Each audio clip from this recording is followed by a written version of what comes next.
Oi, gente, eu me chamo Cleibson e hoje quero falar aqui para vocês um pouco sobre o batismo. O batismo de adultos, o batismo de crianças, o batismo por imersão, o batismo por efusão. O que é que diz as Escrituras, o que é que fala a tradição sobre isto? Primeiro, no Evangelho segundo Marcos, no capítulo 1, e um detalhe, Marcos foi o primeiro evangelista a escrever, ele escreve pelo ano 64 ou 65, ele narra no capítulo 1 o batismo de João Batista e o batismo de Jesus. Veja, no versículo 8, João diz: Eu vos batizei com água. Esse aqui é um detalhe muito importante. Eu vos batizei com água. Ele, porém, ele que é o Cristo, vos batizará com o Espírito Santo. E aí, a partir do versículo 9, segue-se a narrativa do batismo de Jesus. Eu vos batizei com água, ele, porém, vos batizará com o Espírito Santo. João, evangelista, no capítulo 3 do seu evangelho, aquele encontro entre Jesus e Nicodemos, e aí Jesus diz uma coisa muito interessante para Nicodemos, isso no versículo 5, respondeu-lhe Jesus: em verdade eu vos digo, quem não nascer da água e do Espírito não poderá entrar no reino de Deus. Ou seja, só entrará no reino de Deus aquele que nascer da água e do Espírito. Nos Atos dos Apóstolos, no capítulo 16, nós temos duas cenas muito importantes para essa reflexão, porque deixa entrever o batismo de crianças. Veja, primeiro está no versículo 15, capítulo 16, versículo 15. Isso aqui é a questão da conversão de Lídia e do batismo dela. E no versículo 15, Lucas diz: tendo sido batizada, ela e os de sua casa fez-nos este pedido. Segue-se a narrativa. Ela e os de sua casa. Essa expressão é muito cheia de significado. Também, no mesmo capítulo, no versículo 33, isso aqui já é com o carcereiro, naquela cena da conversão do carcereiro, Lucas escreve: levando-os consigo naquela mesma hora da noite, lavou-lhes as feridas e imediatamente foi batizado ele e todos os seus.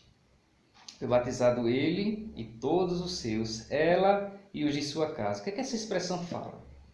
No costume antigo, sobretudo no mundo semítico, que é o mundo dos hebreus, o mundo bíblico, não se mencionava nome de crianças, muito raramente se falava o nome de crianças, muito raramente mesmo. As escrituras falam muito pouco sobre o nome de crianças.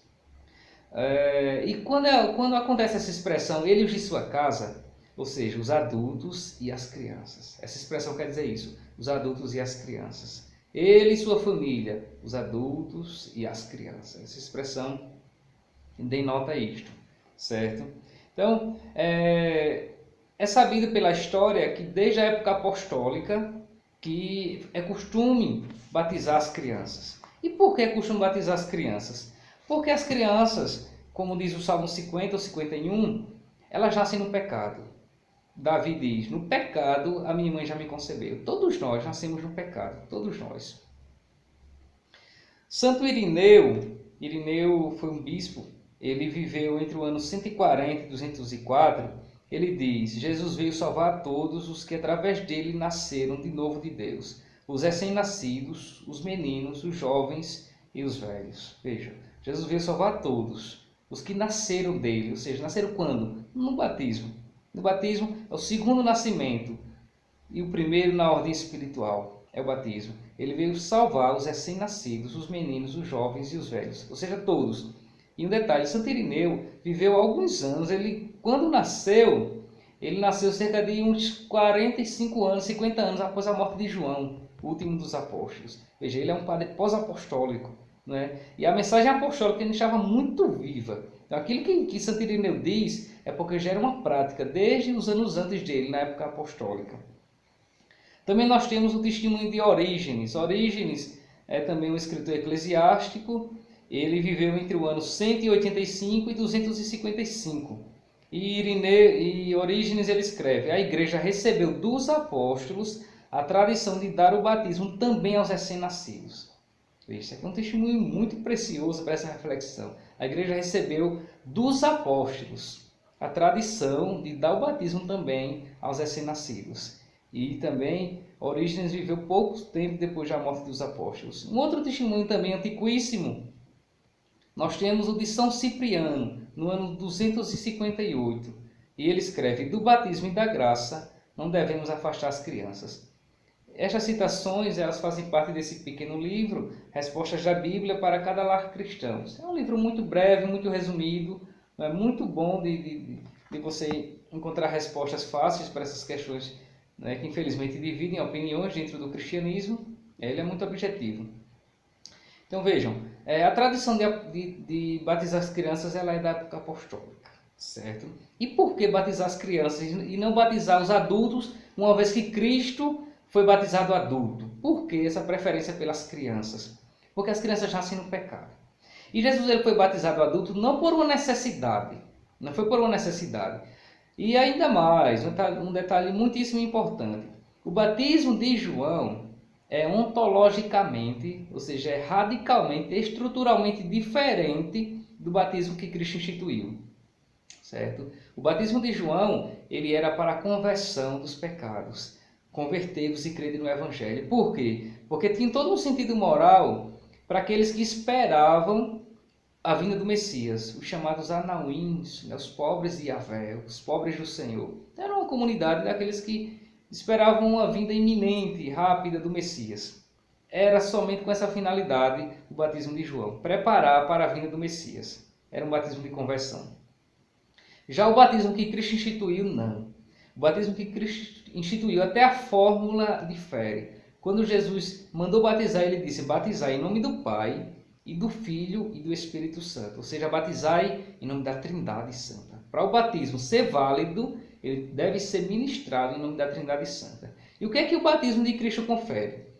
Entre outros elementos, primeiro, a filiação divina. Ou seja, aquele ser humano pagão, ele se torna filho de Deus pelo batismo.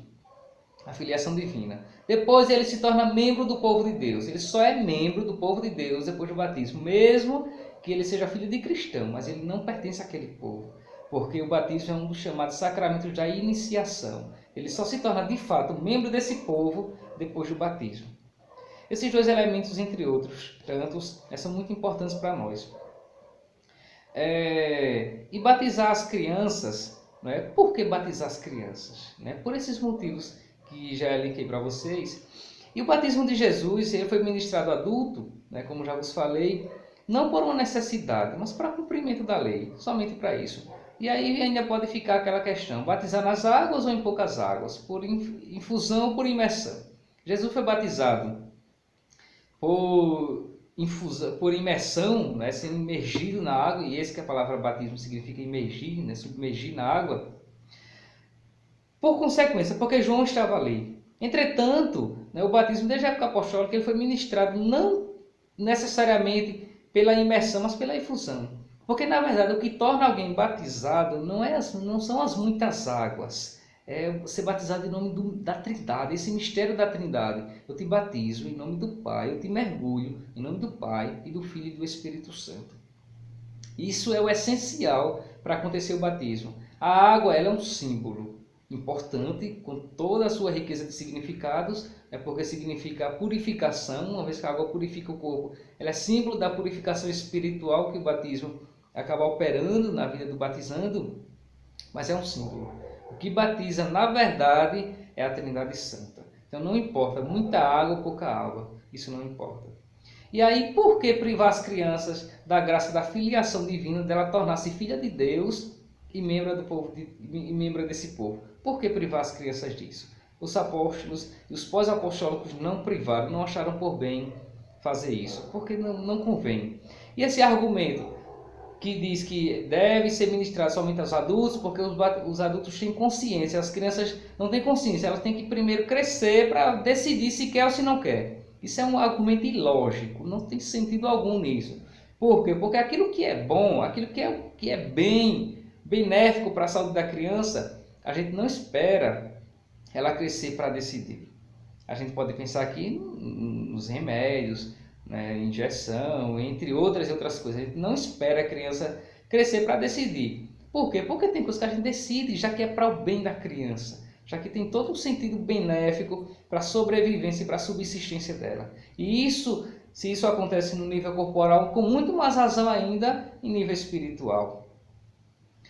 Jesus quando nasceu, 8 dias após o seu nascimento, ele foi apresentado no templo. E ninguém perguntou para ele se ele queria ser apresentado no templo. Não houve essa pergunta. Por quê? Porque não tem lógica fazer essa pergunta.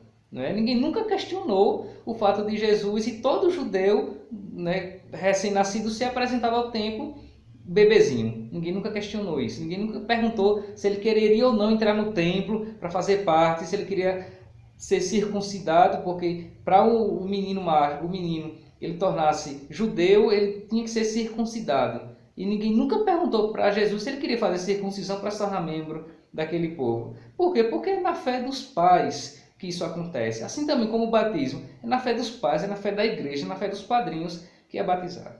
Certo? Então não tem argumento que não tem sentido algum, não tem lógica alguma de acontecer. E esse, né, de esperar a criança crescer para decidir, não tem lógica. Agora, quando ela crescer, aí ela vai continuar o não caminho do sacramento do crisma, da confirmação. Aí ela vai dizer, eu quero, eu confirmo o meu batismo. E aí ela segue, né, e completa-se o processo de iniciação à vida cristã. Então, gente, isso é um pouco do que fala as escrituras e a tradição, né, a tradição apostólica e pós-apostólica, né, bem recente aos apóstolos, sobre o batismo de adultos e batismo de crianças. Tanto um quanto o outro tem a mesma equivalência. Um não é mais que o outro em nada, certo? E por que privar as crianças? Como diz Orígenes, a igreja recebeu dos apóstolos o mandato de também batizar e dar graça às crianças. Então é isso que diz a tradição, é isso que fala as escrituras. Meu abraço.